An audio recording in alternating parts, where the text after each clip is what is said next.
La commune d'Ovendo plongeait ce 6 février 2024 au cœur de la cérémonie d'inauguration de la nouvelle usine Sofavin, embouteilleur agréé de Coca-Cola au Gabon, en présence du président de la transition, chef de l'État, le général de brigade Brice Clotaire Oligui Nguema, des autorités de la dite commune ainsi que les membres du gouvernement gabonais. Cette usine, qui va contribuer à la lutte contre le chômage des jeunes, vient à point nommé pour les Ovendois et les Ovendoises. Notre présence et celle de la première autorité de la République montre le soutien total et l'engagement du gouvernement à poursuivre cette politique d'industrialisation.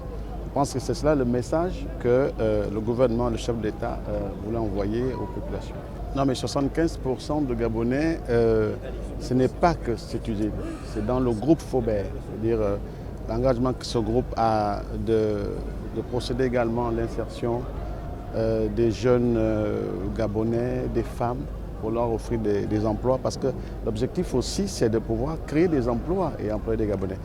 Engagé pour le développement économique et industriel du Gabon, Coca-Cola réaffirme sa volonté à se positionner sur le marché national et contribuer pleinement à la croissance économique du pays, au même titre que les autres entreprises. Aujourd'hui, nous sommes passés à une autre étape, c'est celle de la production des canettes.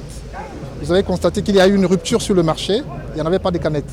On avait la production des bouteilles cassables, la production de ce qu'on appelle les PET, des plastiques, mais la canette était devenue une denrée rare.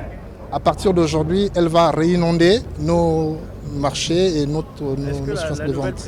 Comme on l'a dit, les nationaux, progressivement, nous procédons avec Coca-Cola déjà. Nous sommes sur une phase de transfert de compétences et de formation. Aujourd'hui, nous sommes à peu près à 75% des effectifs. À terme, comme on l'a dit, on va passer à 90%. Ça veut dire qu'il va y avoir des nouvelles embauches, des nouvelles prises en compte des compatriotes. Soulignons qu'avec une superficie de 400 hectares, c'est un investissement stratégique estimé à plus de 20 milliards de francs CFA.